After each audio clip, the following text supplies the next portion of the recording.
sengithola ukuthi nayi link mhlawumbe izikhathi zantambama mina nayi link, let's do a 30-minute session mhlawumbe mekunenkinga abantu ngibasize, but kodependa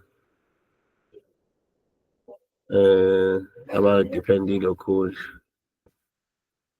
kodependa i-availability yami. Yeah, so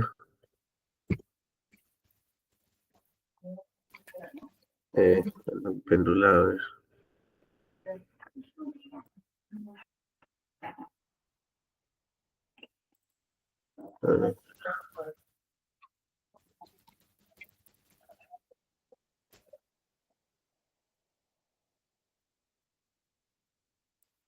Okay.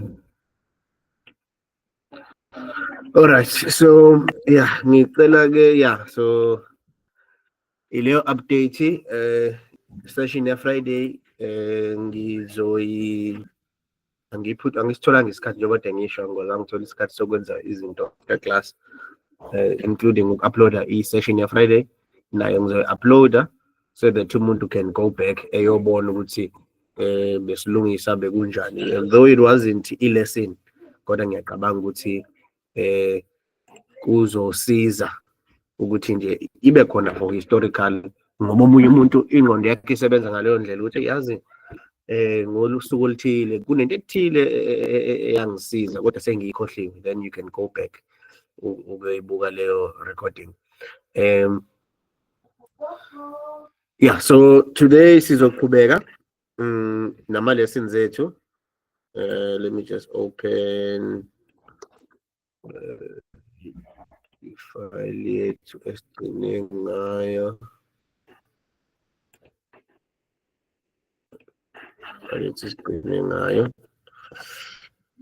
Yeah, so it was what's this thing? It was besikhuluma ngama images, ngathinte ekuthenini ama images ayilolu hlobo lama element athanda ukuncika futhi avumela ukuthi enye element ilandele emva kwayo. Yes, so yeah, safunda ukuthi ama images it's ama element alawisha ukuthi enye element incike emva kwayo. So if uthi image angeke belandelane one after the other, enye ibe phezulu enye ibe sezansi, but azolandelana kwa right. So izochumeka. To control i-flow ye-page lakho, you use izinto enjengo href, enjengo BR u-HR. So sibonile omunye ke wenzile Friday wa experimenta ngama styles and such. Ngizo introduce ama element amaningi kwi lesson yanamuhla. If kukhona element onga understand mesidlula kuyo ungitshele ngichaze kabanzi, but ngicabanga ukuthi nje manje wonke umuntu use comfortable ngo HTML, wonke umuntu comfortable ngokusebenza ngama files, wonke umuntu manje use comfortable ukusebenza ngo-Sublime, umuntu futhi use comfortable ngokusebenza ngebrowser. So sekwi-point whereby siyakwazi ukuthi mese ngufundisa ngithi mina nayi element usuyazi ukuthi okay element yakho uyayivula uyayivala yonke leyo piece of information. So lokho sekudala ukuthi ke ngizothi mase ngenza ama element wena ungasadideki kakhulu ekuthenini hey wenzani manje uthisha, uzobe nje usukwazi ukuthi share screen one, uzobe usukwazi ukuthi usheshe uyibambe into esikhuluma ngayo, right? So ngicela ungiconfirmela if you can see i-screen engisharishayo. Yeah, siyabonakala. So my screen, oh siyabonakala. Okay, perfect. Yes. So my screen anyway. Yes. So okay. Njoba ngisho I'm gonna introduce a couple of elements kule session. One of the elements is i-favicon. Kuzoba i-favicon, kube ama-tables, kube ama-list, kuzoba khona le enye bengifuna ukuvala ngayo, i-iframe. Actually, let me start with the iframe. We'll start with the iframe. So, okay. So again, let me close the Sublime Wami and open the File Explorer yami. Again, with File Explorer yami ngiya desktop la, left click. Ama-folder ami ngiyawabona. Again, ngichazile ukuthi ama-folder lawa ungathi wena mina uthisha okwakhe kukhulu, okwami kuncane, okwami kukhulu kanjani njani. You control la kwi-view yakho, whereby you can see i-folder yakho la phezulu ku-layout ukuthi iba nkulu noma iba ncane noma iba nama-details. Just nje uma ufunda i-computer ezinye zezinto abafundisa zona. Mase kuzoba enye into mina enginayo ehlukile kuwe okumele nawe uyi-check ukuthi i-right yini. If you are a developer, you must be very interested kuyo yonke information available kuwe. So for an example, if uveza ama-files akho, kumele uklikhe la file name extensions ukuze ukwazi ukucontrola kahle ama-files akho. Nibonile kunomunye umfundi obe-no.html beze bebe babili. Why? Because ubengawubona u.html wakhe aze abhale lo sekungathi manje igama le-file, noma aqambe ifile athi .html kodwa kuthola ukuthi yona ino.txt. So kubalulekile ukuthi la uklikhe la ku-file name extensions. Okay, umehluko mengena la ku-tutorials, mengena la umehluko ula angithi niyabona la ifile yami uyavela u.md, readme.md. Okay, le file ningayi disregard, ungayinaki, ihambisana nalento ka-Git engangikhuluma ngayo uma ngaphosisi on Wednesday. So ningayinaki le file, in future nizofunda ngayo. But into engifuna ukuyi-highlight ukuthi if une-file .md, i-file extension le bayavezana la type. So if ngiza la ku-view wami ngithi file name extensions ngimcima, so uyabona u-readme usevela njengoba enjalo. Ngoba ukuthi MD file sengiya-understanda mina ukuthi kuno.md engingamboni la. So angeke ngiphinde ngizoyi-rename le file le, ngiyi-rename ngizothi mina la under properties. Ngeke ngiyi-rename le file. Properties wami akafani naloya okasisi. Lo i-version yethu ayifani. But if ngithi right click, ngithi rename, yes. So ngeke ngizothi .md, yabo? It doesn't make i-file yami of type, ayenzi i-file yami ibe type md ngoba akusiyi extension engiyifaka la, kusayigama le file. Uma ngifuna ukubona the full name ye-file, kumele ngifake la file name extensions. Angithi yabo manje ukuthi .md. So amanye amaphutha la kumele siwanake siwalungise. Into esuke izokusiza ukuthi uthi display file name extensions so that uzoba nento A1. All right. So tutorial yethu ya Friday was tutorial 8, which was a revision tutorial. Tutorial yanamuhla it's tutorial 9. So ngizokopisha le folder. So kopisha, uya-click i-folder, right click, copy, right click la noma ikuphi, right click masuthi paste. Right, so siyakhandela i-copy ye-folder, siyasho ukuthi copy. Sengizoyi right click ngithi rename. Uma ngithanda ngiyafika la ngiyayi-clicka nje, one click. Mengi-clicka once iyangivumela. Ayibo. iPhone. Okay, right click, rename. Ngisuse lo. So i-tutorial yethu eyangomhla ka 23 June tutorial 9. umuntu engadideki ukuthi why sithi 7-9 because awekho ama-files ngisiwamanipulate-ile kwi-lesson yethu yes 8 eshagalolunye 7 8 23 June tutorial 9 right. Okay, so sengiyikhandile ifolder yami, sengiyamvula uSublime wami, ake sithi ngiyamvula unama-files amaningi, ngiyawavala ama-files ami. Uma la ngigcine ngivula ifolder e-wrong, ngiyakwazi ukuza la ngizothi open folder. Uyabona ukuthi onke ama-folder ami onke la ngokuhluka ama-tutorials, but mina ngifuna the parent folder. So ngiklikhe phezulu ngayo ku-desktop, shoot angibuyele 1 level back. Nayi folder yami NLA tutorials, select folder, isivulile, but uyabona njengamanje isivule oSublime abawu-2.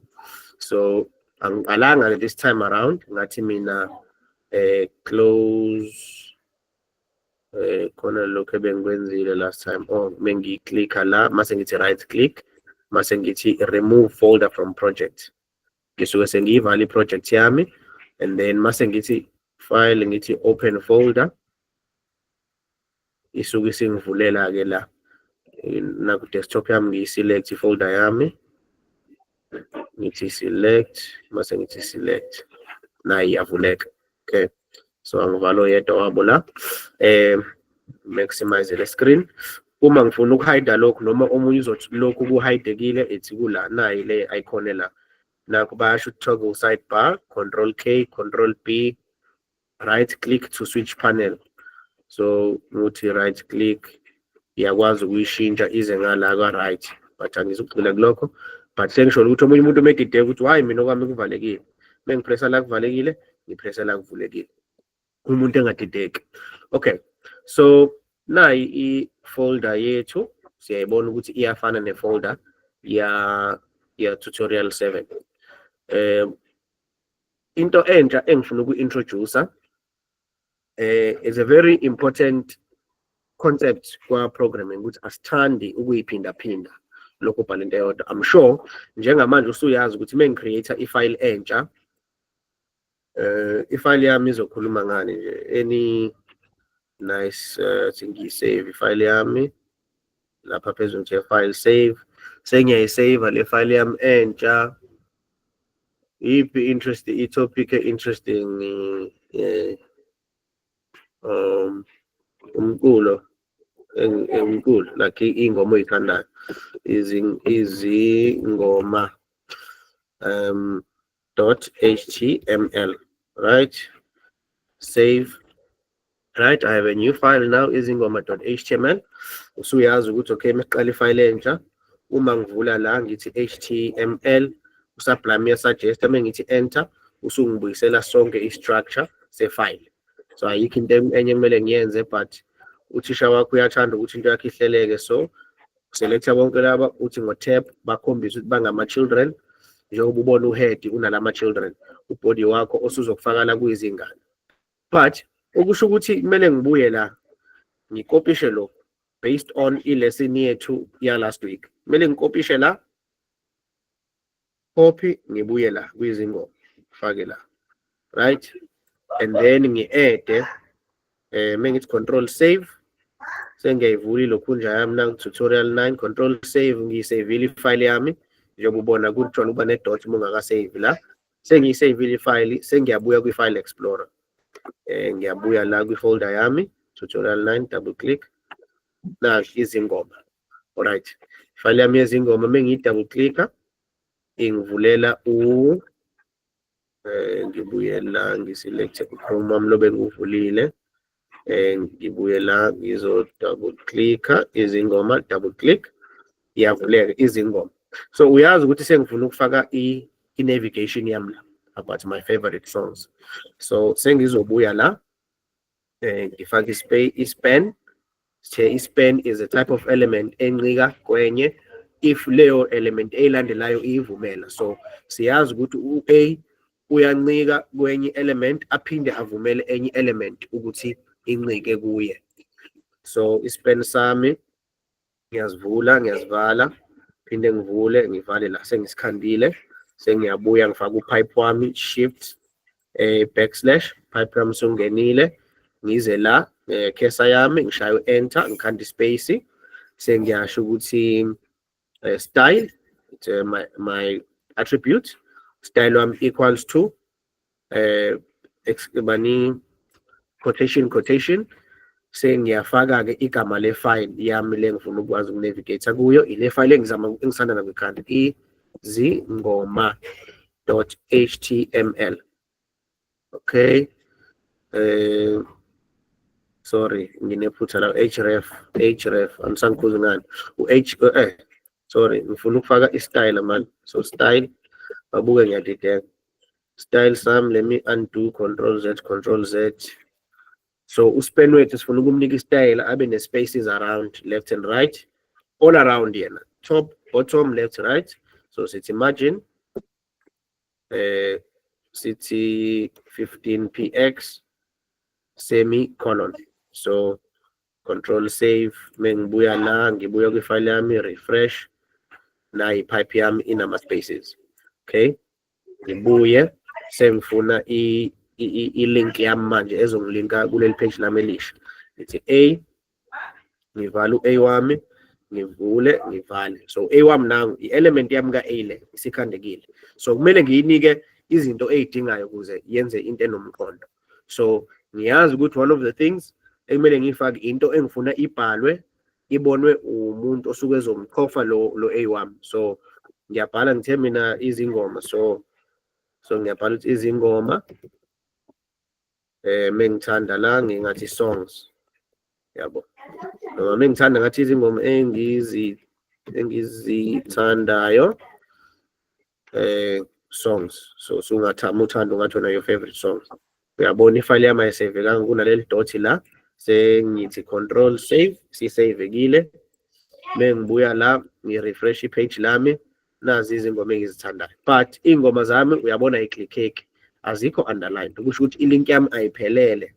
So sengiyayitshela i-browser yami ukuthi cha ngifuna lokhu, uthi uma ukukhofa kukuyise somewhere usuya eda href equals to ufake ama quotation mark akho, usuyasho ukuthi okay ngifuna ulink to ifile yami izingoma.html.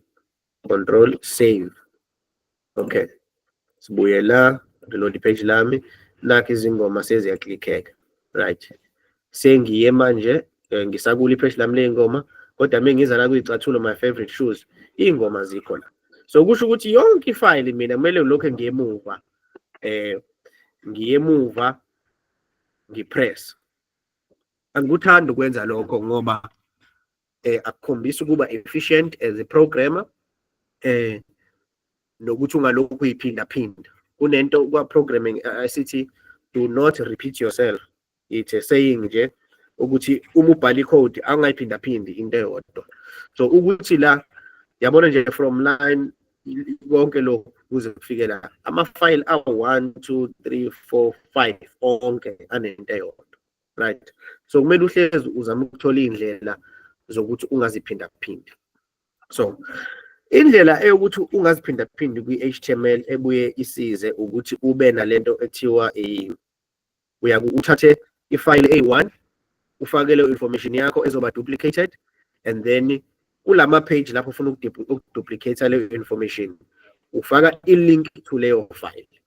So ngizonifundisa ke size la create ifile yami entsha kule folder yami, ngithi new file, ngithi file save, ngiyisave uyayisesa kule folder. Ifile yami mengiyisave ngizoyiqamba mhlambe ngithi mina navigation menu _menu, ngiyayithandela ukuyibhalela navigation menu.html. Okay, enter. Right, the file it's like any other web page, same thing, html. Ngoba ifile yami ngiyisave kahle ngathi html, ngiyakwazi ukwenza i-shortcut. Usublime wami uyazi ukuthi mengenza le shortcut enter usuyangibuyisela yonke into uthisha ade kufundisa yona, but wena awusadideki ngoba uyazi ukuthi umthetho ka HTML ukuthi kumele uqale nge-doc type kanjalo kanjalo, right? So sengiyabhala la ngithi angiyifuni i-title ngoba akuzukuba i-page elithatha i-page lo, akuzukugcwala i-page lonke. Ngifuna ukuthi kube isiqeshana e-page-ini. So angimdingi u-title la, ngiyamsusa u-title wami. Right. I-body yami ngifuna kube iyo yonke le content yami le. Right click, cut, ngiyayisusa.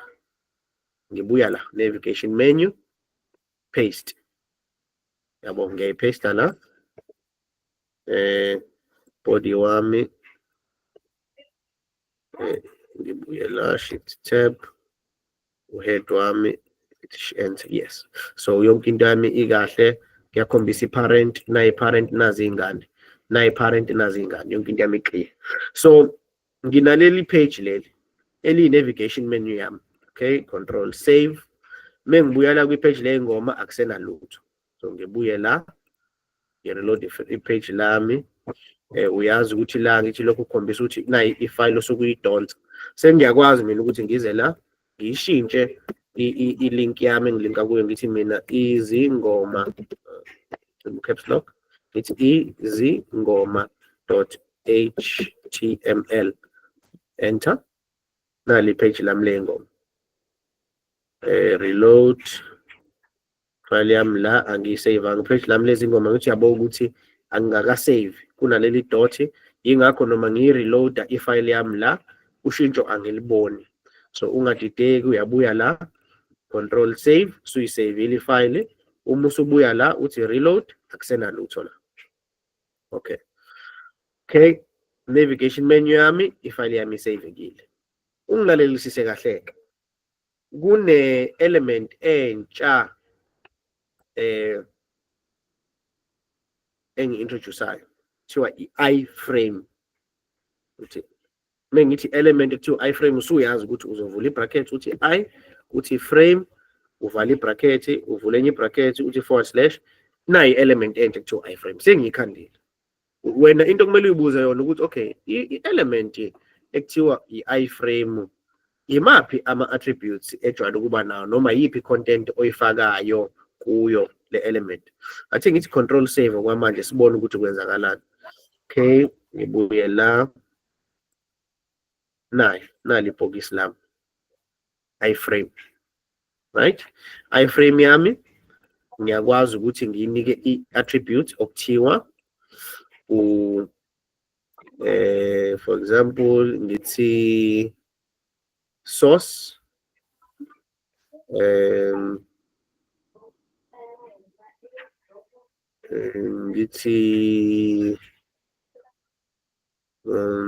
ngithi source attribute yami la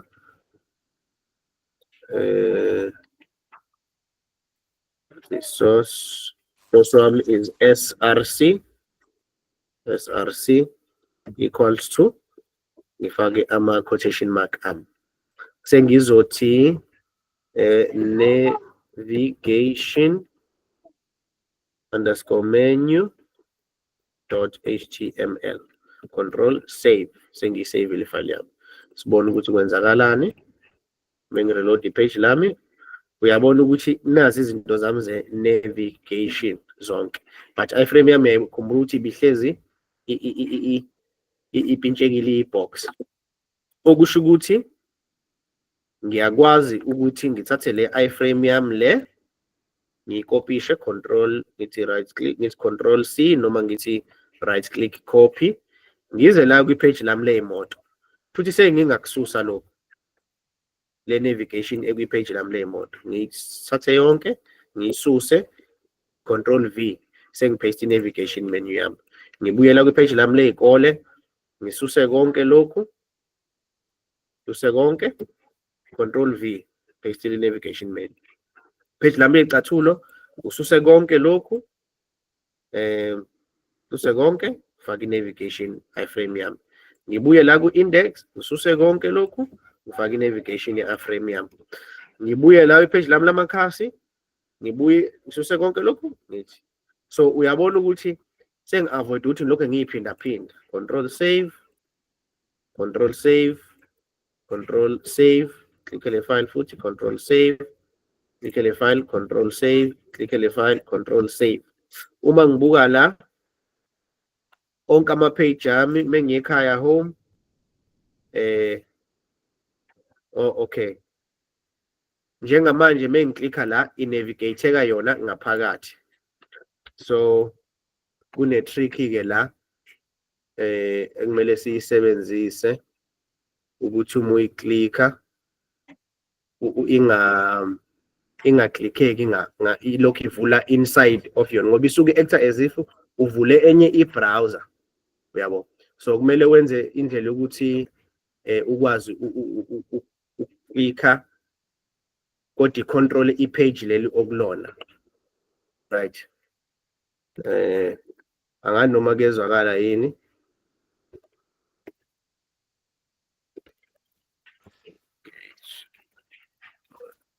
Sekhona kusazwakala. Okay. Okay.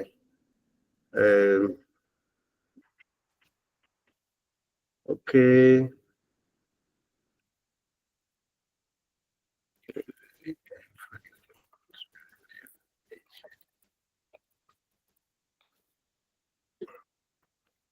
Okay.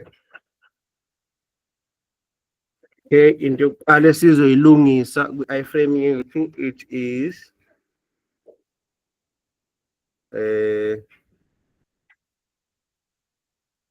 okay, so into yokuqala sizoyilungisa la i-iframe yethu, into engifuna ukuyilungisa kuqala ukuthi i-iframe yethu ivuleke, right?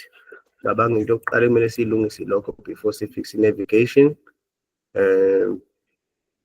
So buya la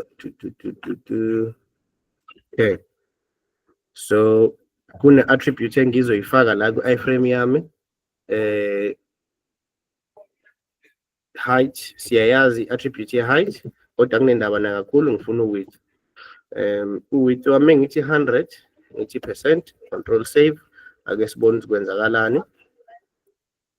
Uyabona ukuthi igcwala ipage lonke, right? I-height yami yabo ukuthi iframe yami ingakanani. So angidingi ukuthi uma izophatha le navigation yami ize ibe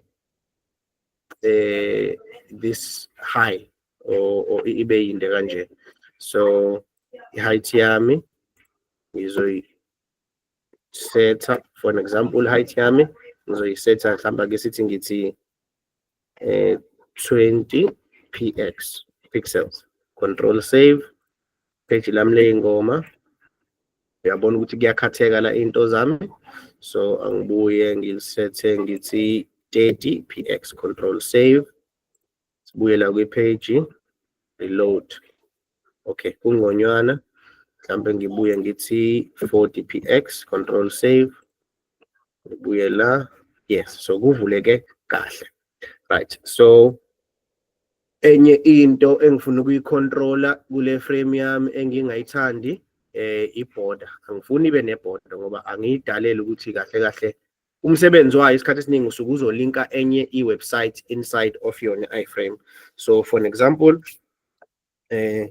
ngingakayi kule example, angibuye la ngithi style ngithi equals to border, ngithi colon, ngithi none, shothi ayingabi bikho i-border, mase ngithi quotation mark. Control save.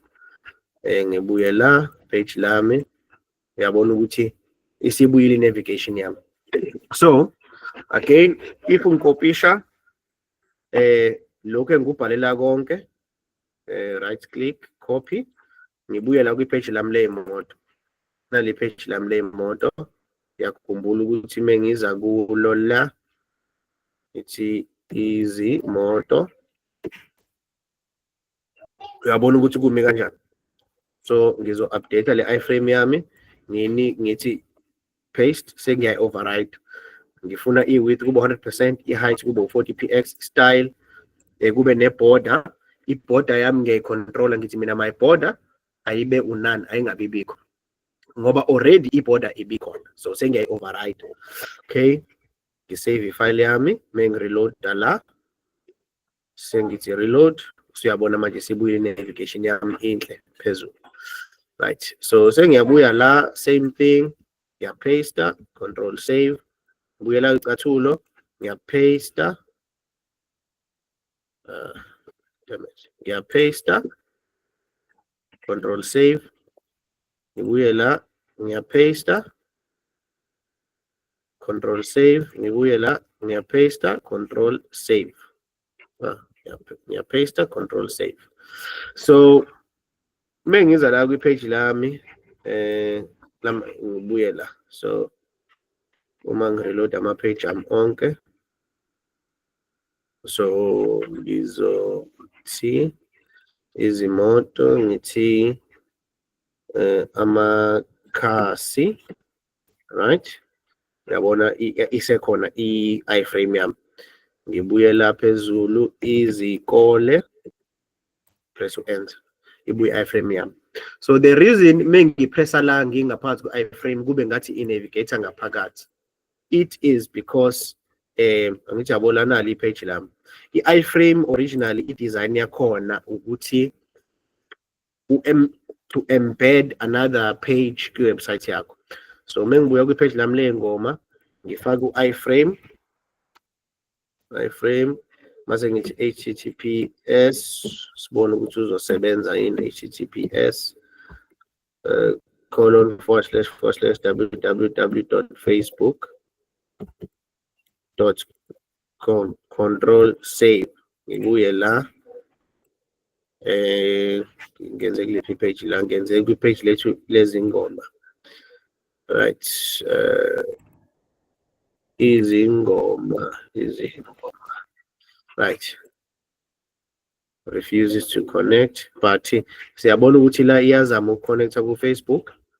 Maybe ingaba ngoba i-iframe, let me check, inspect, console, in a frame, it refuses to display in a frame because it is set X-frame options to deny. So uFacebook bawukhandile ba awufaka bawungabeli ukuthi uvele muzo embeda kwelinye page. So actually website esingayisebenzisa nasebenzise ubani kidscats.com, kidscatsgroup.com. So sathele website sibuye la www.kidscatsgroup.com, control save, sibuye la, si load page lethu, ngoba la uma ngingekho incorrect sizobona i-page lethu la liloada yes, uyayibona nangu kidscat.com yaloadeka la. So if ngithanda ngingathi mina with ngithi mina nakhona kubo 100%, ngizama ukukhombisa the original msebenzi we-iframe. So mengithi height, ngithi mina 50% of i-page lami, control save, ngibuye la, right, ngi-reload i-page lami, uyambona nangu iframe wami uvulekile. Uma evuleka i-height yami ngoba ngithe 50%, ngoba i-height i-unlimited ukusuka la phezulu kuye ezansi, ayimboni kahle lo 50% ngoba uma uthi 50% of into unlimited ivele ingazazi ukuthi ihamba igcinephi, ingakho ivele yagcina la. But mengithi 100% here ingoba vele ku-limited ukusuka la kuze iyakwazi ukusuka la izogamanxa nga. Kodwa mengithi 50% ayazi ukuthi 50% wani ngoba i-page uyalazi ukuthi uscroll lokhu ubheke phansi udumo. So for example ake ngithi la 100%, control save, ngibuye la, ngi-reload i-page yami again. Uyabona ukuthi iyamnqaba 100% ngoba ayikwazi ukuthi what is 100% of into e-infinite, shuthi uzoluleka azafikephi. So kubalekile uku-understanda lama attributes uma apply ukuthi sometimes why ngisebenzise u40px la ngasebenzisa i%. So into engizoyenza ngizothi 400 pixels, so which is 400px, control save, ngibe ngibuya la, main reload page lami, uyabona manje selilide, sekukude la, uyabona. So ngibuye mhlambe ngithi 600 pixel, control save. Sengiyayitshela fanele ukuthi ngiyitshela ama-meter, yabo. So mengithi reload, nali page yabona. So uyabona ukuthi screen sami it's almost mengithi la 700 noma ngithi 800 pixels. So sengiyakwazi ukubona iscreen sami mengithi reload. Mhlambe ngingakalekisa nje ngithi mina iscreen sami is about 800 pixels. Angithi uyabona uma ngiscrolla ngiya phansi ngiya phezulu, uyabona ukuthi cishe iscreen sami siwu-800 pixels ukwehla ngishona ezansi sisonke, yabo. Nali page lami livela within iwebsite yami, ngiveza enye ipage. That is umsebenzi we-iframe. But mina ngifuna i-iframe yami ingivumele ukuthi ngenze njani, ngifuna ingivumele ukuthi ngikwazi ukunavigate ipage lami leli engikulona mina. Ngazi noma wonke abantu basenami. Okay. Okay, address. Okay. Okay. Ngabanga ukuthi wonke umuntu is on the same page. Okay, it's about almost 18 minutes or so. Okay, so enye into ebengifuna ukukhuluma ngayo before ngiqhubeke, ngifuna ukubona ukuthi irrelevant yini for le topic esikuyo njengamanje. No. I-favicon, but ngizoyiyeka. Ngibona ithatha isikhathi.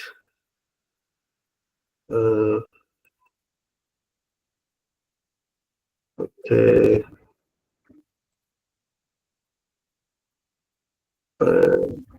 Just 1 second.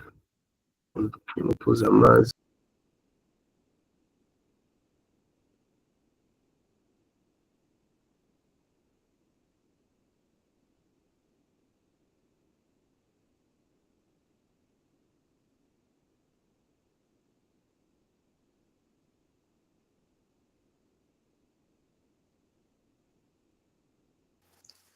Sisayimakethe.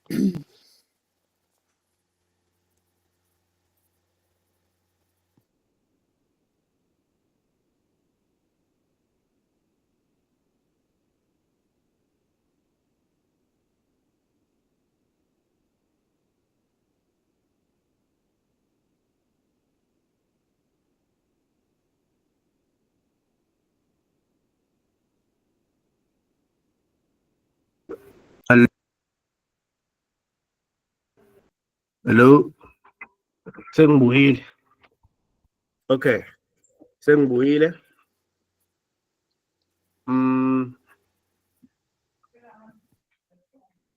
Konke engikhumbulayo la yazi.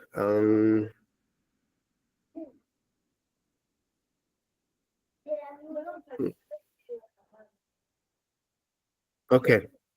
Ake ngime la ukuthi konke engikhumbulayo about ama-iframes uma ngingaphosisi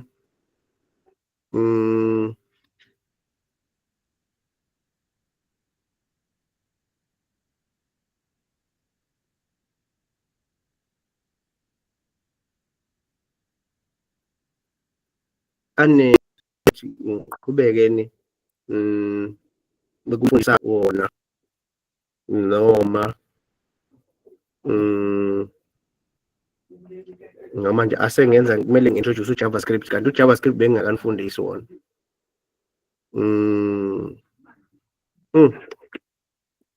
Ngeke anginganigqilazi. Okay, angime kancane la, angiqhubeke nalokho kunye.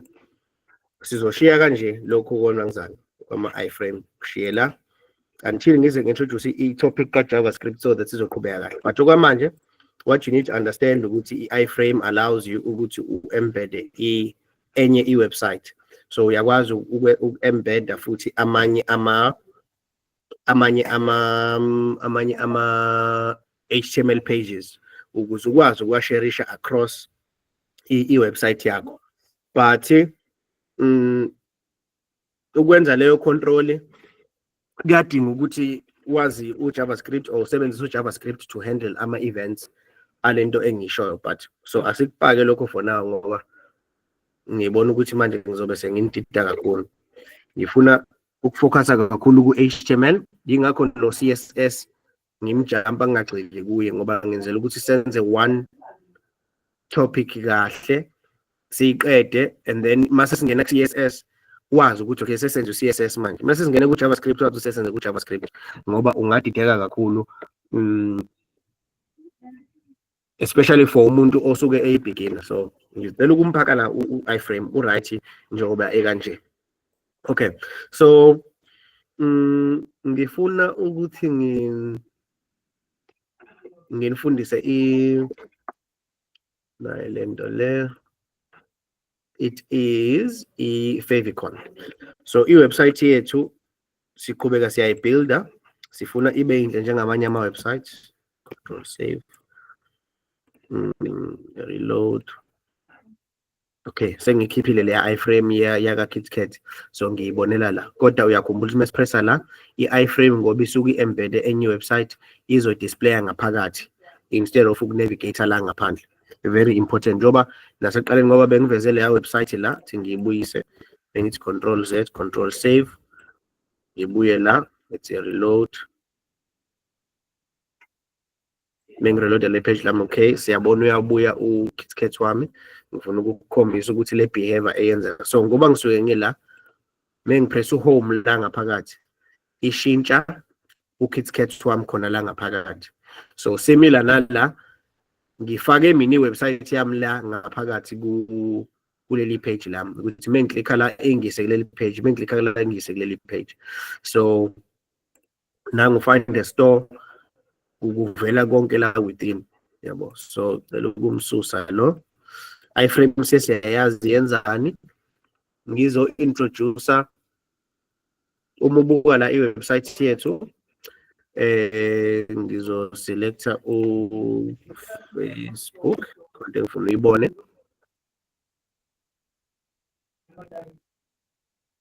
If ufaka uFacebook uyambona ukuthi meload la une icon yaka Facebook, but mina ipage lami la lina le icon le ye-ad World Wide Web. Okay, ngifuna ukwenza the same thing, so athi ngireload le page sengisusile i-iframe yami la, ngathi control save.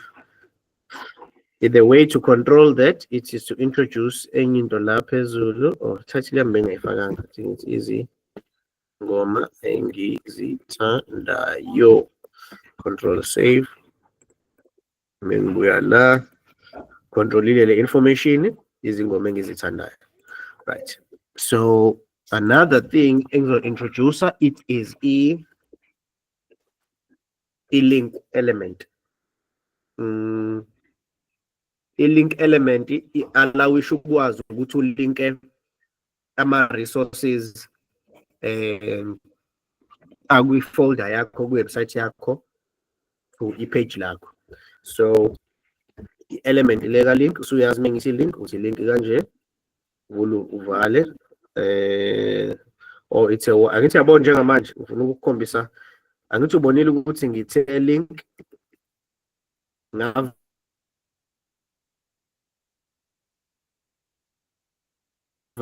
ngazama ukuvula, bengithi iyakuvala lo head la, okuchaza ukuthini ulink wami is one of those elements engangiwachaza ukuthi a-special, ayimela ewodwa njengo-HR, u-BR, imapha amanye sawabuku u-image now. So ulink akavalwa, and then uthi umenza ulink wakho una ukunika kahle hle amagama akhe. So a relationship with your page, ufuna relationship, REL. So it's icon, so it's an icon for your page. Okay, mase ufaka So kuno icon, kuno style sheet for CSS, kube uJavaScript for iJavaScript, kuningi osuke ungakufaka. But njengamanje thina sifuna ukusebenzisa i-relationship sithi I want to add an icon for my page. And then i-type yakhona, type icon yami, it is image /x-icon. Okay. Maseke iyiphi le image engifuna uyisebenzisa href equals to ngifake ama quotation mark right. So i-icon ye-page isikhathi esiningi uma uzoyisave ine type yakhona esave as yona leyo file. So i-file i-icon yakho isikhathi esiningi kuba u-ICO, but ke ake sizame ngesinye seyithombe la. So ngizabuya la ngize ku-desktop yami, ngibuye kwi-folder yami yey'thombe, ngiyithathele isithombe engisithandayo la.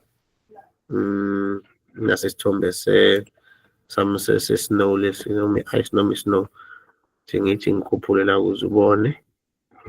Yes, nayi isithombe se-glacier. Right click, copy, ngibuye ke ngize la NLA tutorials, tutorial 9, ngibuye la kwi-folder yami yey'thombe, mase ngiyayipaste, ngiyapaste isithombe sami. So isithombe 3.jpg. Okay, so sengiyabuya la, sengithi mina hambe kwi-folder yami yezithombe,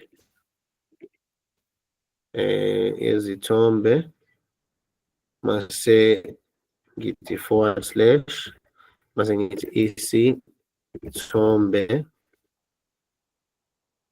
_3.jpeg. So yabona ukuthi kubaluleka kanjani attention to detail.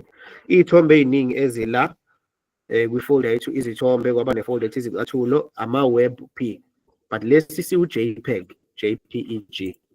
Control save, ake sibone ukuthi sizosebenza yini. Uma ngireload i-page lami la asisebenzi. Why singasebenzi? Ngoba ngithe mina isithombe sami i-type yaso is x-icon. Uma isithombe siwu-icon shuthi i-extension yaso kumele ikhombise ukuthi isithombe esi-icon. Isikhathi esiningi ake ngibuke mengisi-rename sibone ukuthi sizosebenza yini. Ngithi rename, ngiyakwazi ukurename within uSublime, ngithi favicon, buke sizosebenza yini favicon.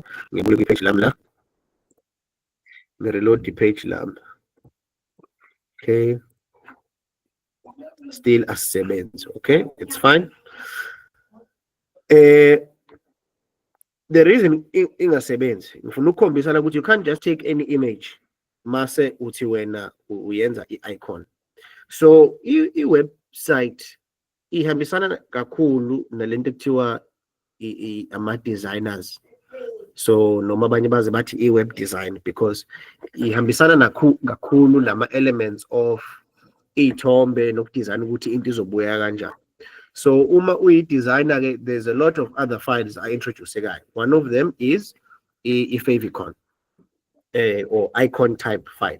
So ake sibuke la, mengithatha lesithombe sami ngibuya la, nasi ngithe favicon.jpg, ngisi-editor,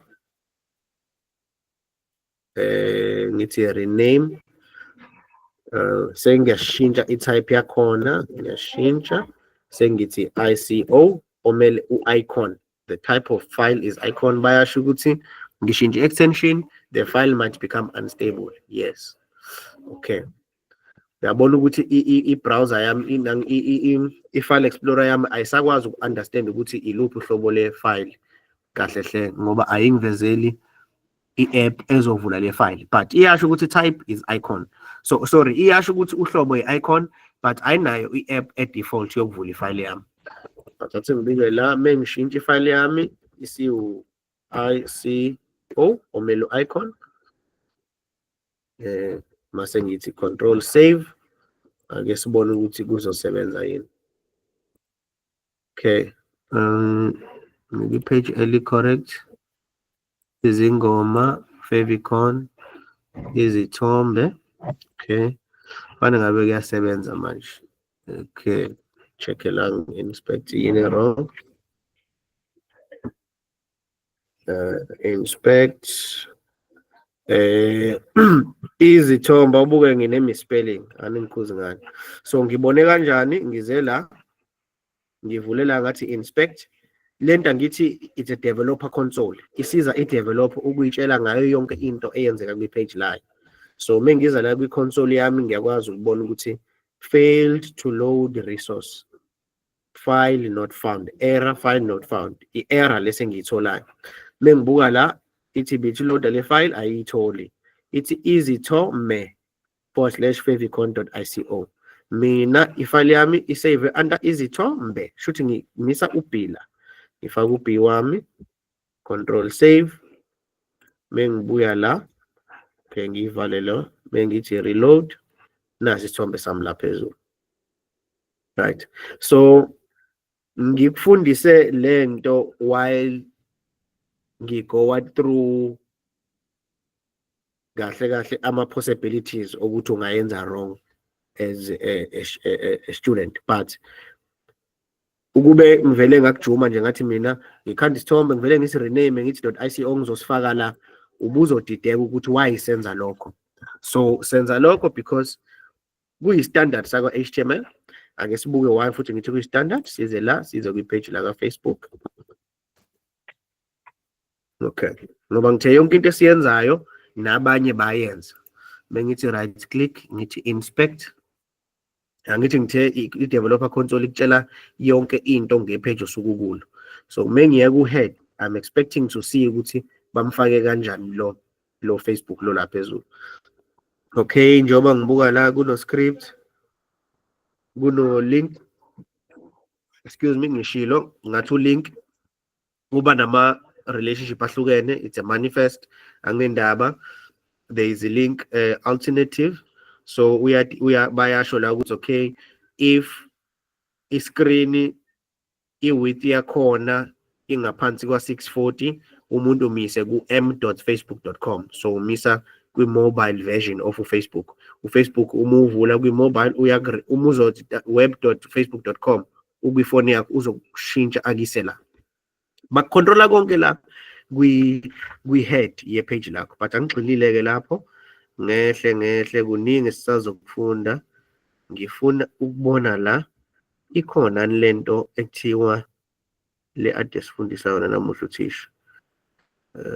Sicinge.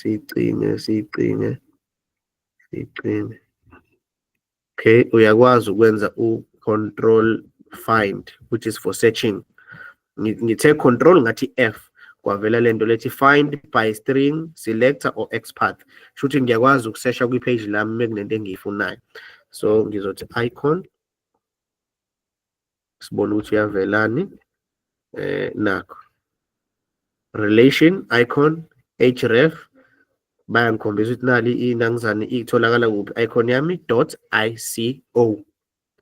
So ifile yakho kumele ibe type ICO if izoba i-icon evela la. Uma ngiklikha le link le ngiyikopisha, ngithi control V, sibona ukuthi bazongivumela nayi icon yaka Facebook. Yabo. So bayihostile somewhere, nayi le icon iyo levela la. So uyayibona ukuthi kusuke kumele kube ifile encane kanjani. Mengithi inspect leli page, inspect, akukho nje okuningi okutheni, isithombe kuphela engisibonayo. Right. Siyambona uFacebook usebenzisile lo icon. Okay, siseshe enye website sithi Twitter.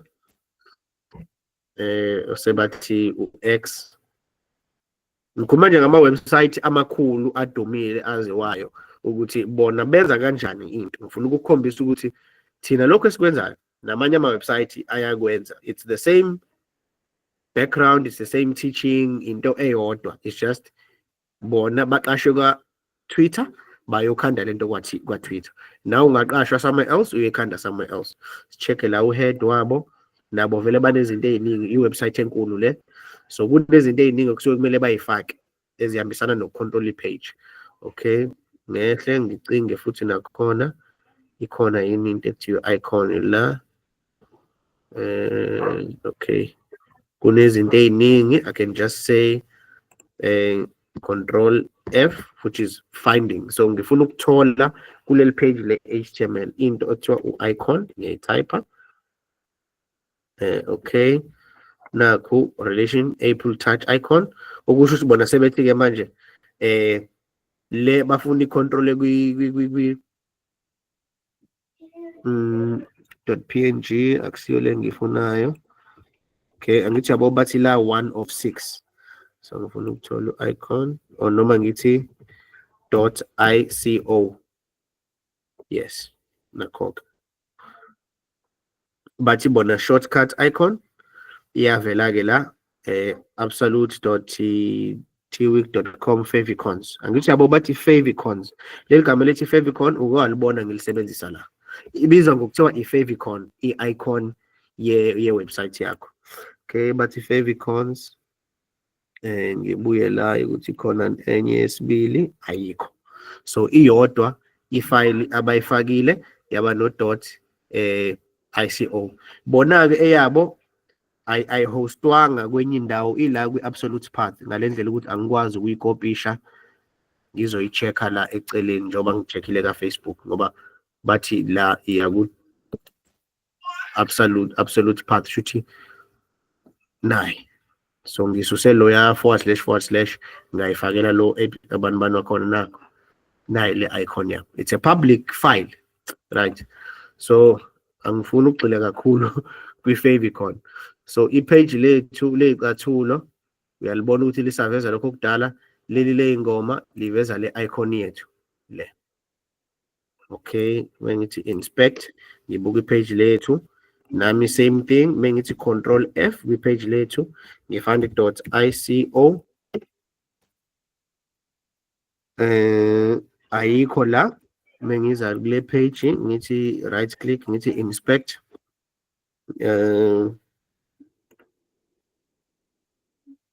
control find .ico nayi favicon.ico kwi-folder yami eyithombe, right?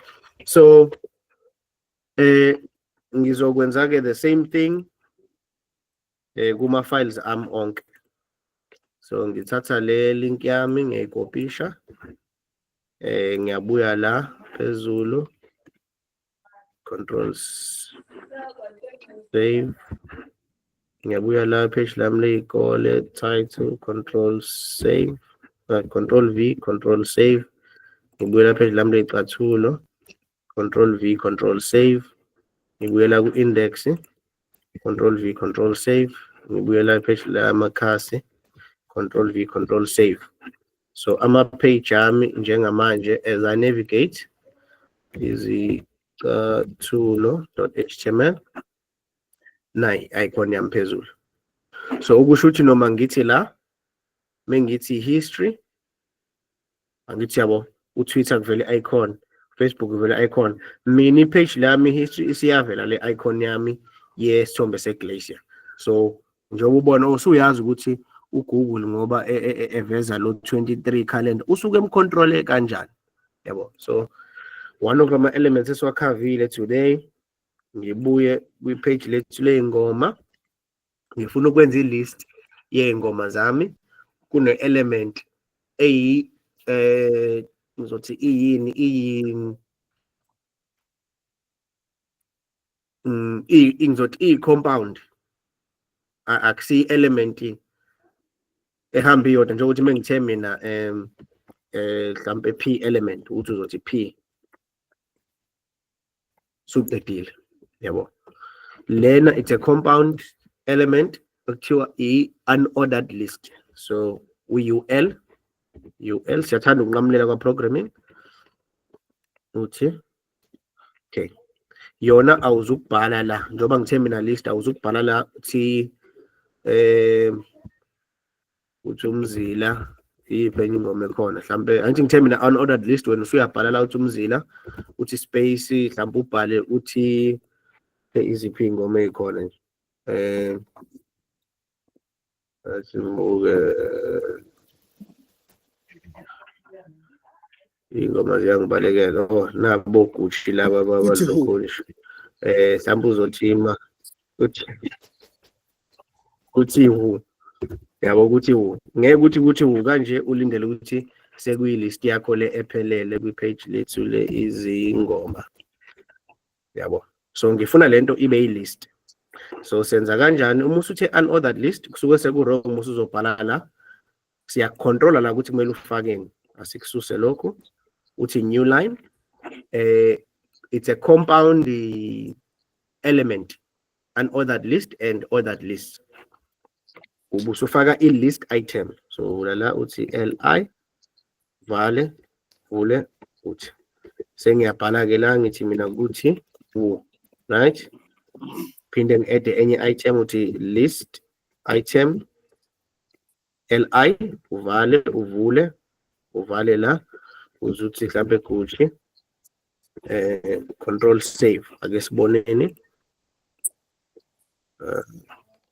uyabona isifaka lamachafa right so ngithi enter ngiphinde ngithi list phinde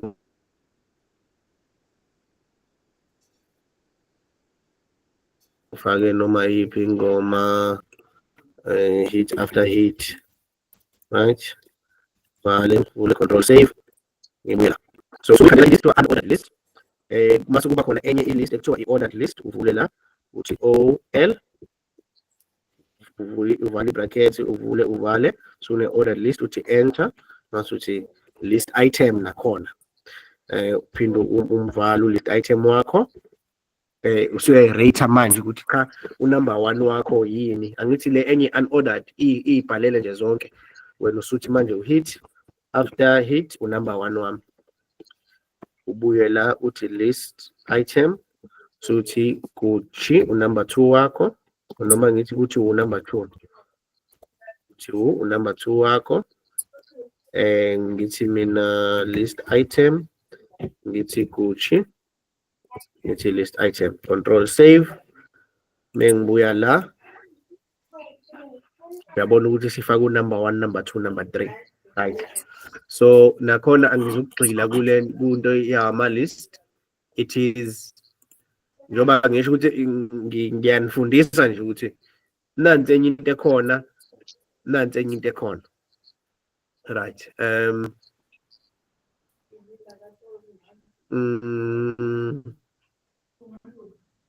okay kune unordered list kube khona description list it's a new type of a list so asiyenze i-description list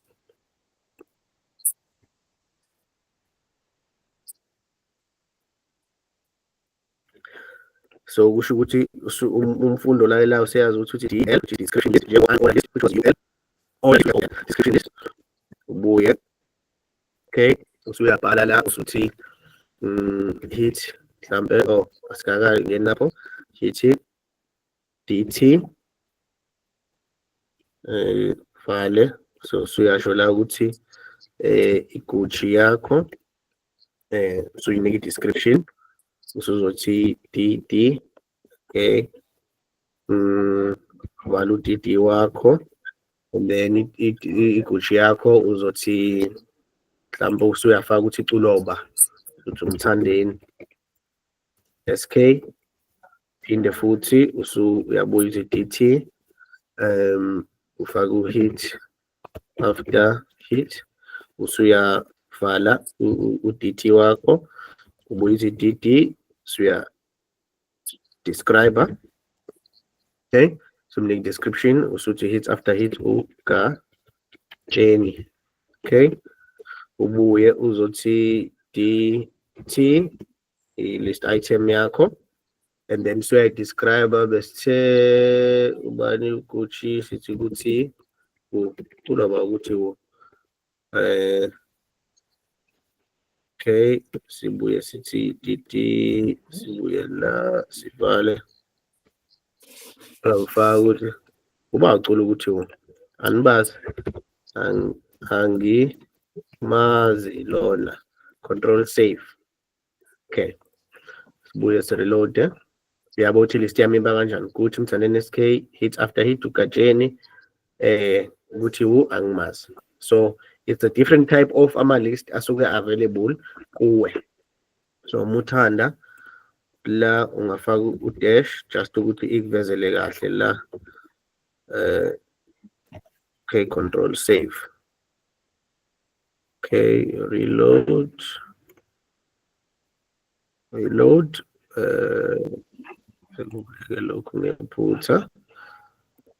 Okay, so we have one list yet. So again, ngishilo qala iclass ukuthi ngizodlula fast kuma elements amasha engifuna siwafunda. So ngifundise ifavicon, ngakufundisa ama-list. Ku-list yakho kuno unordered list, ikunika labo ... ordered list 1 2 3, kuzoba i-description list, iyafaka item yakho describe, ifaka item yakho describe. So basuke benzela ukuthi kube lula. So one of the last elements engifuna ukukufundisa yona, it is HTML table. So HTML table nayo is a multi step element. So mengithi table angeke ugcine ngokuthi uvele uthi wena uthi table uvale la suqedile. So kumele ufunde structure sakhona. I-table ihamba nani? Uba ne-table row. So i-row yakho ye-table. Okay. I-row yakho yokuqala ye-table isikhathi esiningi uyake uyinike ama-headings. So uthi table head, which is TH. So suzothi / suthi song Muthanda, sibuye sithi table head, sivale la, sithi artist, sivale la, saku table head, sibuye sithi TH, sivale sithi duration, right? Sivale, sivale la. Okay, this is a table head. Ingakulahli i-syntax, right? Phinde uzoba another row, TR. Okay, uvale table row yakho. Okay. Okay, sizothi manje angithi une row yokuqala. Watch wena, this is my head, this is my head, this is my head. Control save. Ake sibone kwenzakalani. Mengi reload the page lang. Song, artist, duration. Okay. Sibuye size la. Sithi table data, TD. Uvale. Okay. Table data, song yethu sithi Gucci. Siphinde sithi table data. Sizomvala table data wethu njalo, ungakhohlwa siyavula siyavala. uGucci sithe uculwa uMthandeni. Okay. Fika another table data. Fale la. Sengithi i-duration asithi 3 minutes. Control save. Ngiqondanisa lama item ami awaqondane nalama item ami. Excuse me. So mengithi reload. Song Gucci, artist Mthandeni, SK, duration 3 minutes. Okay. Phinde ngibuye ngizothi table row. Ngivule ngivale. Ngifake ispace sami. So ngizothi scroll up. Table row. Ngibuye. Sengithi table data. Ngivale, ngivule ngivale. Okay. I-data yami, i-artist yami elandelayo sithe hit after hit. Okay, another data item yami. Table data. Table data yami. It's hit after hit is ubani ukatsheni. Okay. Sithi yena ucula 6 minutes. Table data. Sithi 6 minutes. Okay. Let's fine. Okay, i-syntax le ngifuna ukukhombisa yona angime ngingalokho ngiqhubeka ngi-add. Inhloso ukungakhombisa omthandeni no hit after hit. Inhloso ukufundisa lama element nemithetho yokuwasebenzisa. So mengithi control save, ngibuye la, ngithi reload, nakho song katsheni hit after hit. So structure se unordered list usukubhala ilist yama item akho asuke engenama numbers. So for example, you normally see into kanje mengithi cake recipe, mhlawumbe ngikupublishela irecipe yekhekhe ngithola iwebsite nje yomuntu oyikhulumela nakho, simple white cake recipe, ngiye la ngiyobuka. So ngehle la uyabona ukuthi kwenzakaleni nayi unordered list, kodwa eyakhe ucontroller ama-dot akhe ucontrolela imbala, so kubuka lokuthi ukwenze kanjani. Inenye ake sibone ukuthi ngempela usebenzise unordered list yini, because omunye umuntu. So yakhumbula ngithe iwebsite mesiyitholile siyakwazi ukuyibuka ukuthi ikhandeke kanjani. So mengithi right click ngithi inspect, so ngiyakwazi ukuyokhomba into engifuna ukuyibuka. So mengipressa lokhu bayasho ukuthi select an element in the page to inspect it, or you can control it ngokuthi control shift C. So mengivalile la, mengithi control shift C iyayivula i-console yami, mase yangivumela ukuthi ngiselect item. So ngiyaselecta la, yabona unordered list nakho bengithi la okay, list item ufake uPN ku-P wakhe, wafaka u1, wafaka ucup ku-span, wafaka ispan, yabo, wathi data included quantity. Ziba lokhu kancane lokho kwama-data, but ngifuna ukukhombisa i-structure ukuthi lento engifundise yona building block iyasetshenziswa ama-website osukuya kuwo onke anama-recipes. Isikhathi esiningi basuke beliste nge-unordered list ngoba it doesn't matter ngunika ama-ingredients, but mese ngithi mina step 1, step 2, step 3 sengizokunika an ordered list.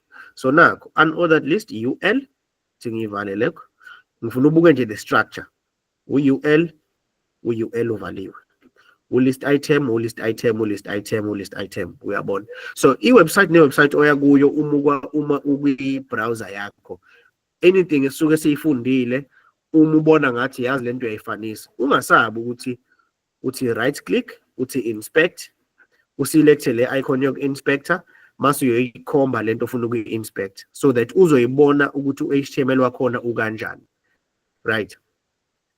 Ngifuna ukuthola i-page, ngithi control find, ngithi table,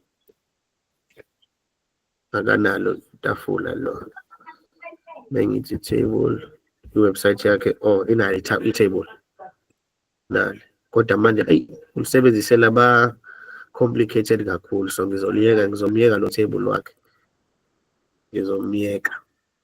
Okay, sibuye la, sithi yiphi nje ilist, yini into ejwayele kuba ilist nje online, ngithi mina music, so ngithi mhlambe radio top 10, the radio top 10 na ku chat top 10. Ake sibuke ukuthi bona excuse me, ilist yabo bayenze ngani.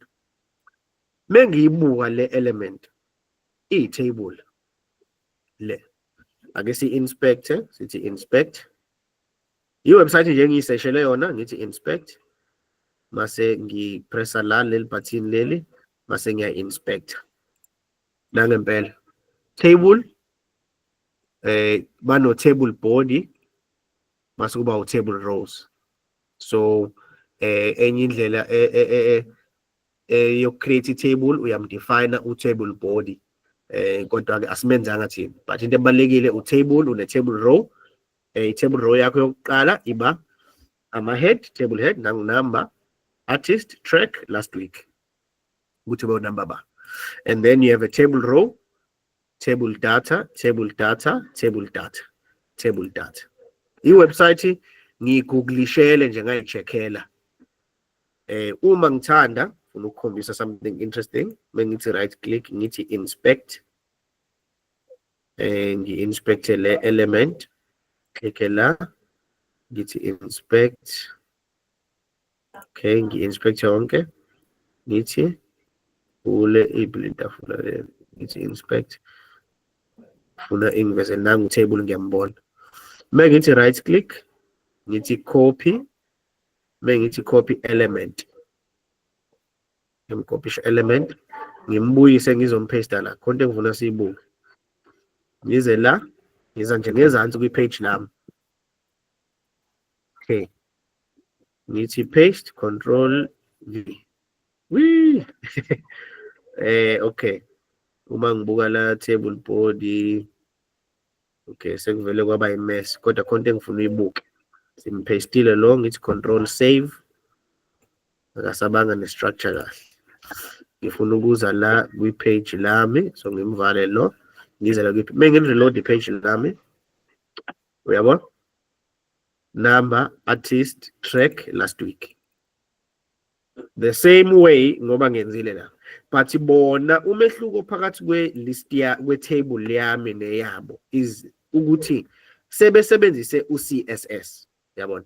So ama-element njoba siwafunda, njoba ngihlezi ngisho, usuke ufunda i-structure se-website yakho, mase u-CSS uyakusitayilishela i-website yakho, mase u-JavaScript uyakunika i-control over i-website yakho, right? So if you are interested, bona bagcine befike kanjani kulokho, njengoba ubona ukuthi umehluko kubona ngithe Radio Top 10, ngayigooglishela, ngayitholela i-website yokuqala la, heartfm.co.za, ngangena khona, mengi-inspector le element yabo engisuspect ukuthi i-table, ngithi inspect, mase ngipressa leli button elila select element, ngi-inspect element yabo. Uma ngiyibuka ine-class, khona lento ekuthiwa i-class, sisazofunda ngayo. MK fancy table, table style 1, chart table, Jupyter Donuts, shuthi sona style abakhethe ukusebenzisa, table row, akukho kunye abakufakile.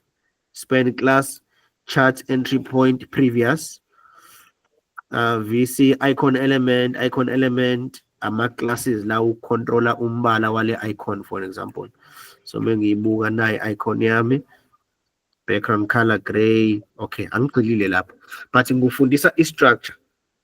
The same structure esikopishe kule page is the same structure esikunika i-table njengoba ubona la, but the only umehluko okhona ukuthi bona sebefake i-style. So ungathathi kancane lama element esiwenzayo asuke leader up to lapho esibheke khona. So every time ngenza ama-lesson ngiyathanda ukupointa out ukuthi sibheke kuphi, so that umuntu engadikibali.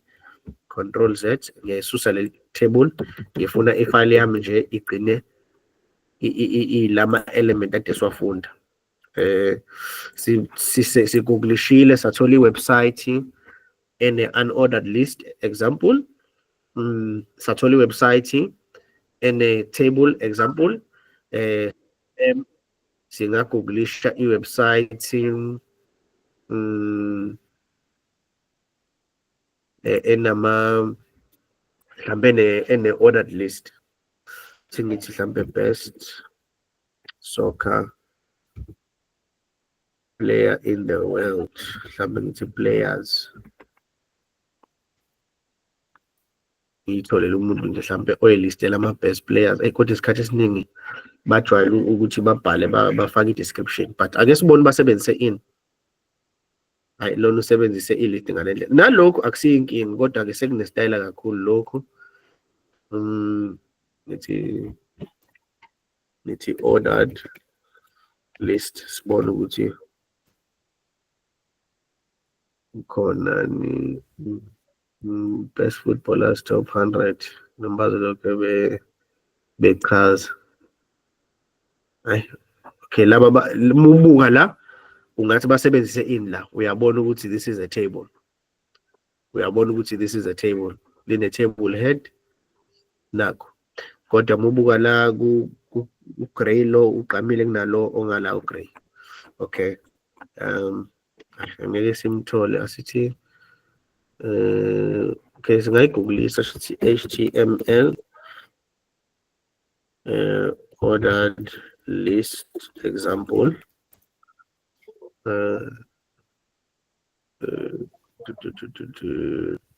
Ordered list with examples. Ngizama ukukhombisa ukuthi ama-example yonke into engifundisa yona is available to you online. Nangu lo uyakhombisa, we use ordered list to define ordered list item, browser output kuzoba kanje.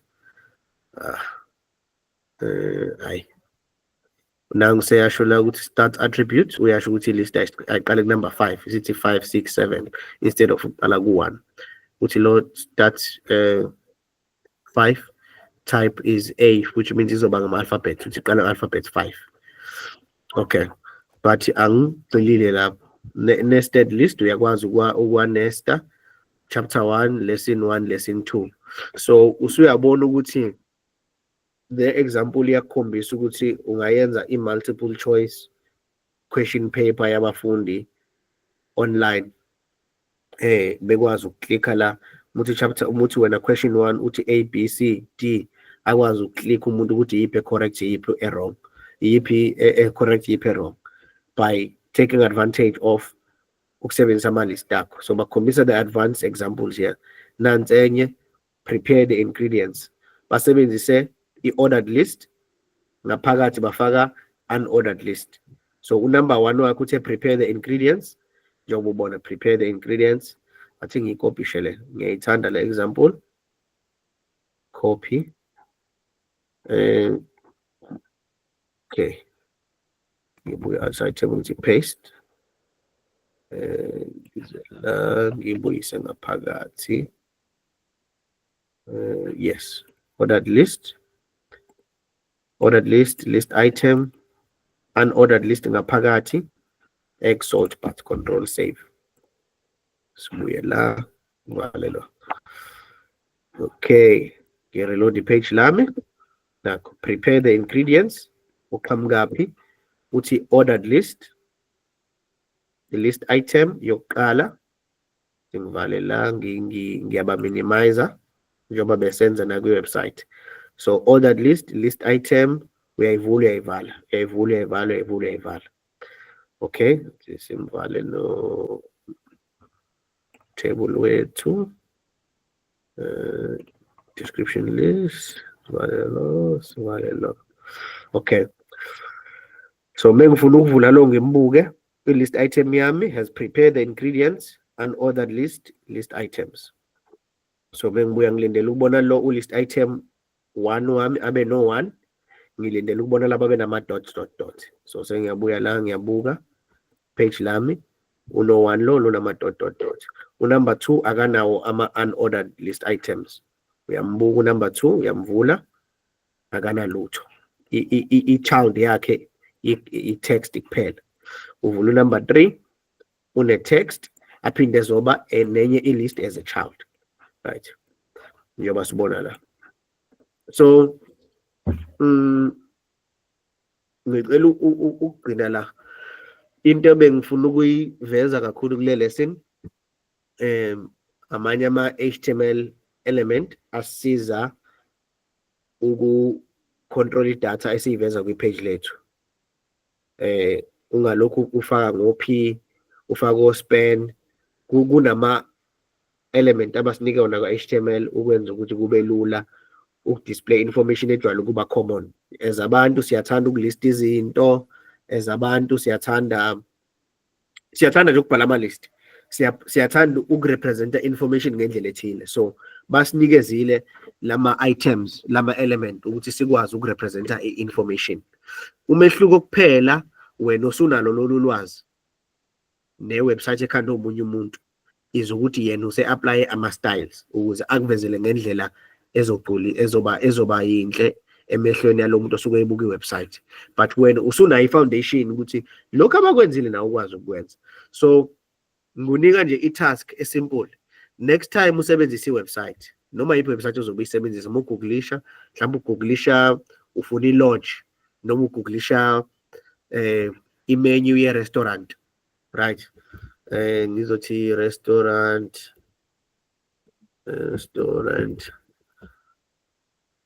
with menu, right? So sicheckele i-restaurant noma uyigooglishela i-menu ye-restaurant nangu uspare bese ngena kuya. Not now.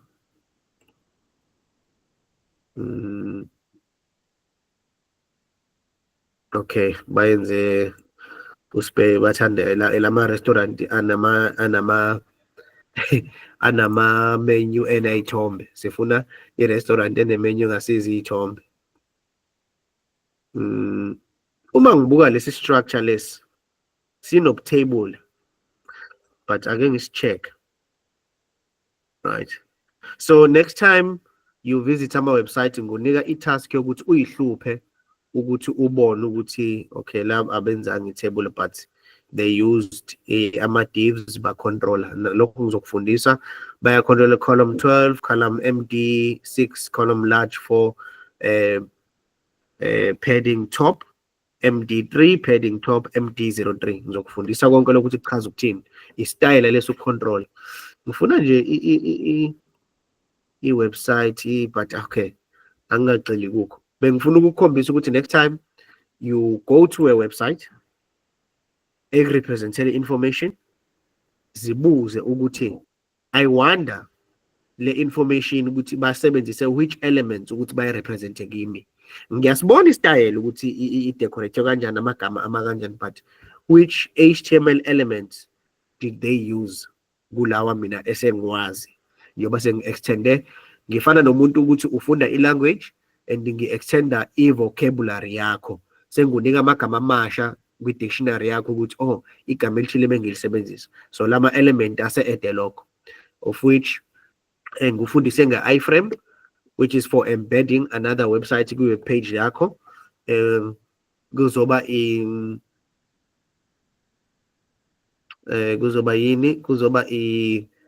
i-favicon, i-icon yakho. Ngakufundisa about unordered list, ngakufundisa about ordered lists, ngakufundisa about description lists, ngazokufundisa nge-table, ngakukhombisa futhi ama-examples ama-table, ngazokufundisa futhi ukuthi ama-element akho uyakwazi, ngakufundisa ukuthi lama-building blocks engifundisa wona uyakwazi ukwa-nesta, kuthiwa it's nesting. You can nest them inside amanye ama-elements.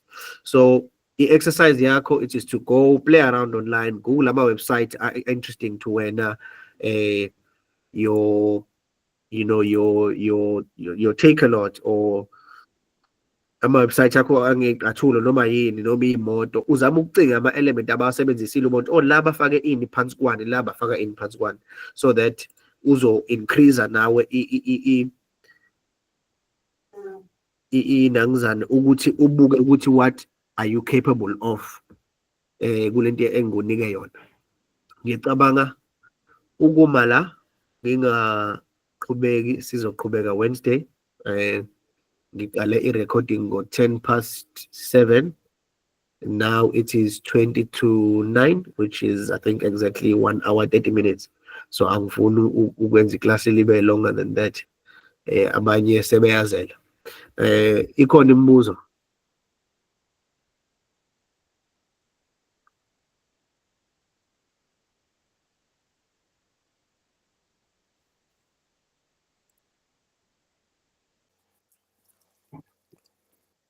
Hayi kuyezwakala thisha. Hayi.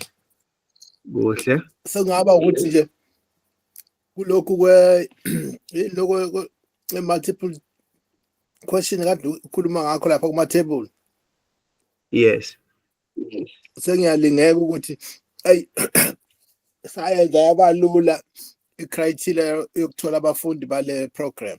Sengathi ngabe sisethenye itest.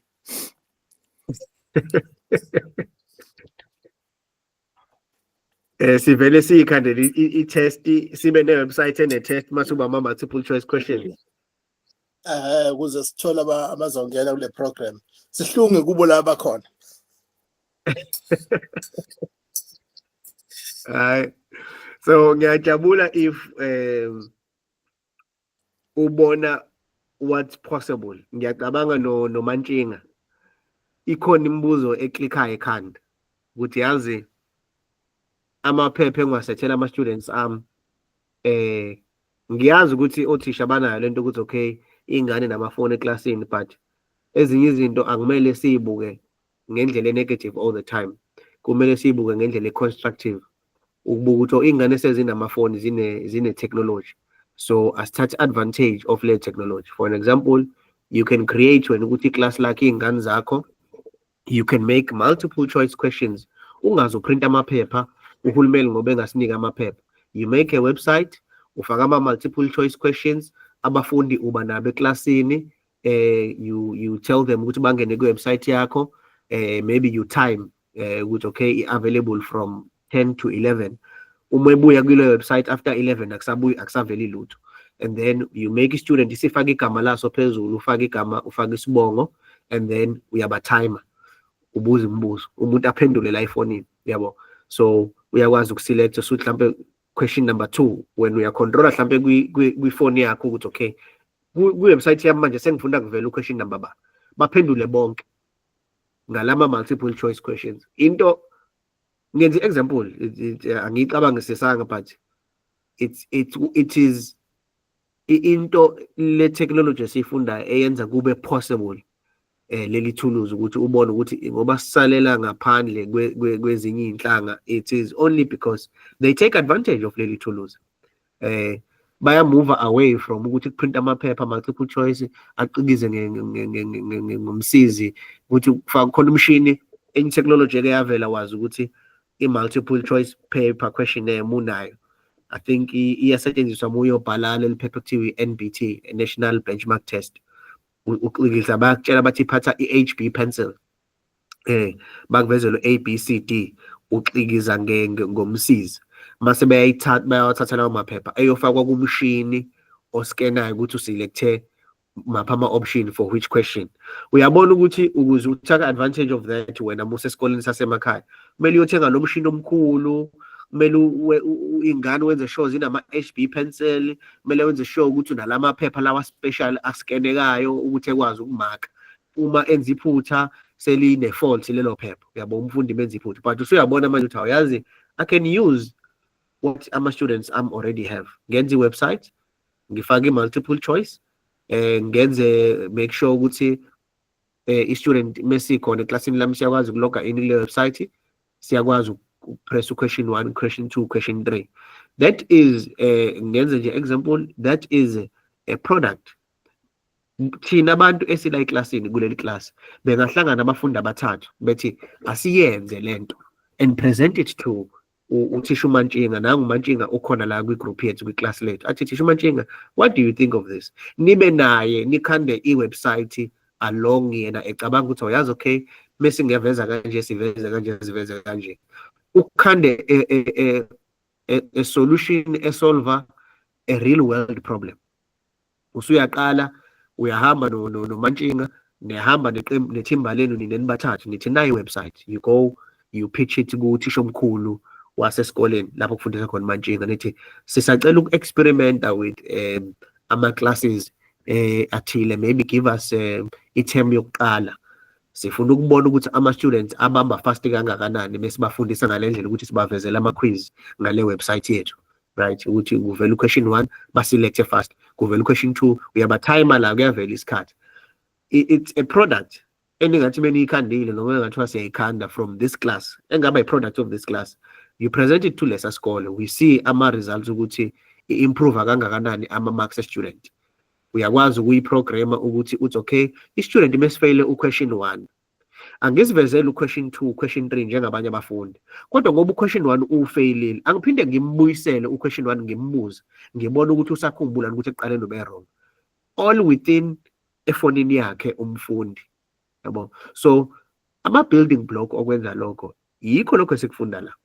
You might not mesiqeda leli class, you might not go uyofuna umsebenzi. Singaqeda leli class njoba nihlangana Zandile, nihlangana lapha e-library, ningayikhanda i-website, nginika amathuluzi ukuthi ningayikhanda i-website, nathi nayi niyipitche ku-Department of Education, niye kumhloli, niye kusibanibani, nangobaba uNomandla, nimthathe niyoyipitcha leyo project ethi this is the product of ama-class ethe besiwenza for 6 months, ake sibone ukuthi sizaphi. Next thing you know, seniyayipitcha nakwi-Department yakwa-Education for umkhanyakude, yasetshenziswa umkhanyakude, seniyayithatha iyaqhubeka iya kwi-province, provincial level, isiyaqala manje implement across the country, ukuthi yazi i-focus based kuma-students, nikhona nina available all the time to update it ukuthi ihlezi iba ne-information edge, yabo.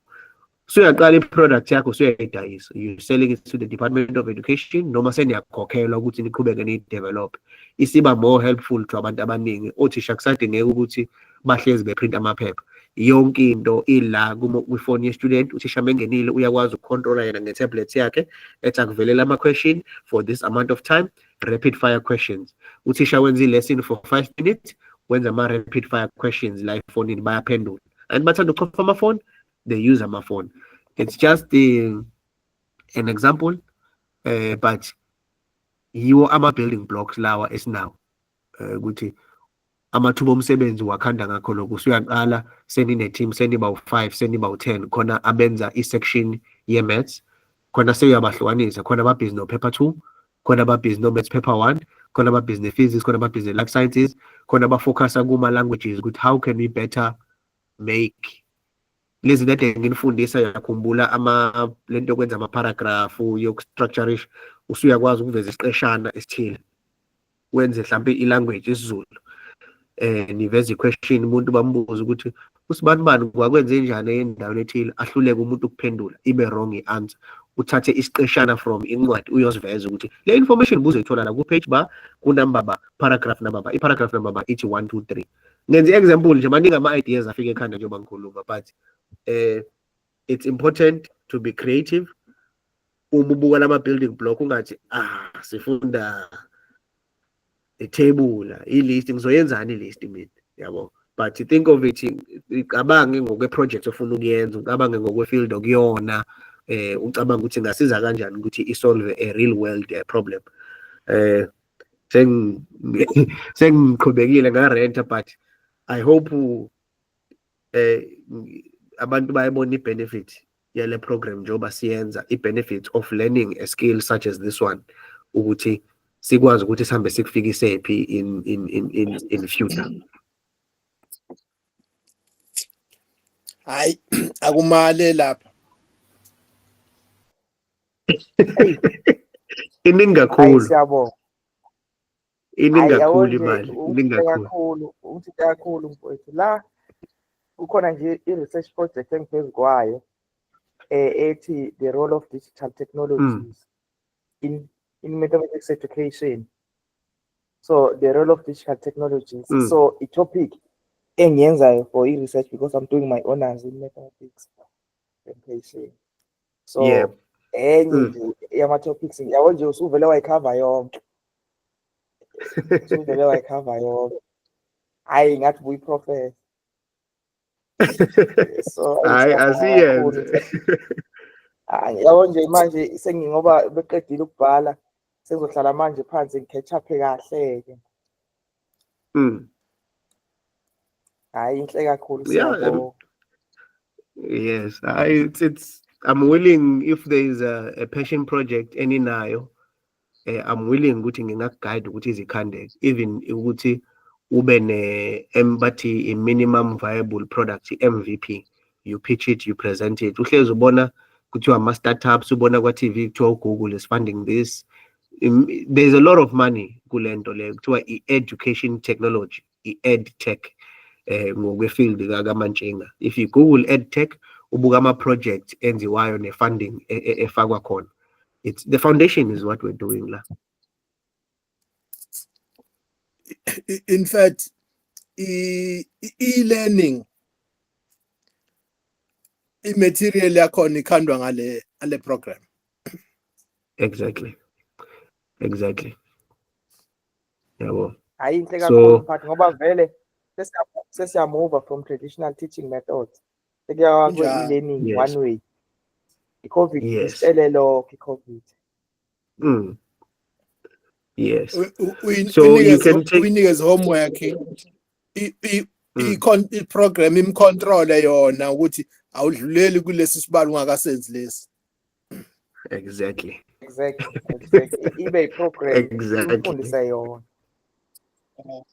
Hayi inhle kakhulu. Hayi makele ashe imtshela ukuthi ubhedephi bese Exactly. dilungisa futhi ukuze uthi next.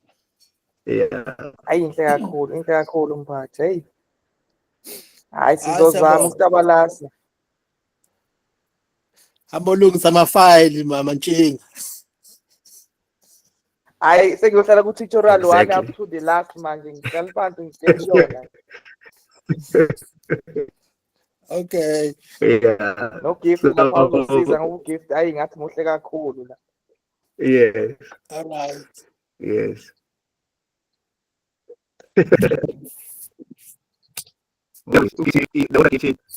Angikwazi ukubani angikwazi usuka but ngoba unenhlahla ukuthi usheshe wayibamba lento abanye basazoyibamba nabo ngoba unenhlahla ukuthi usheshe wayibamba don't take it lightly.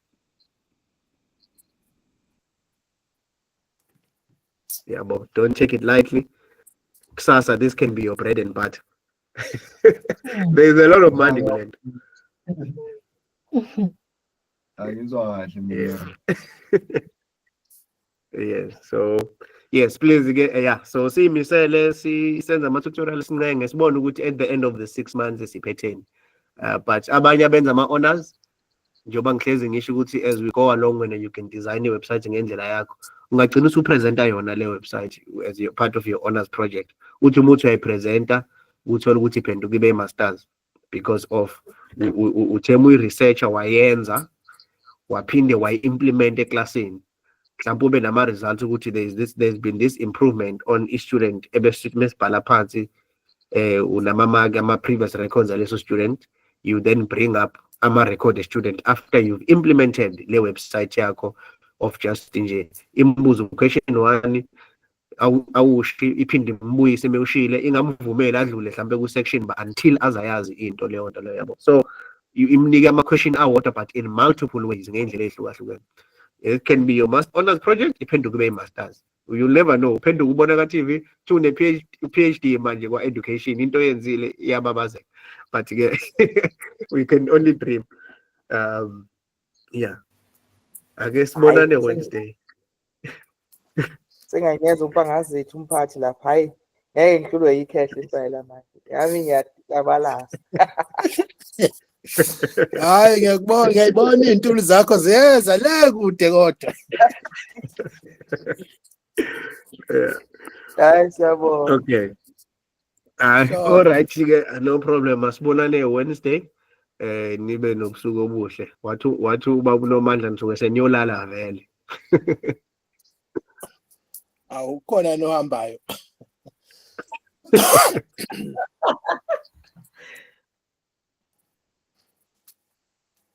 Bye bye.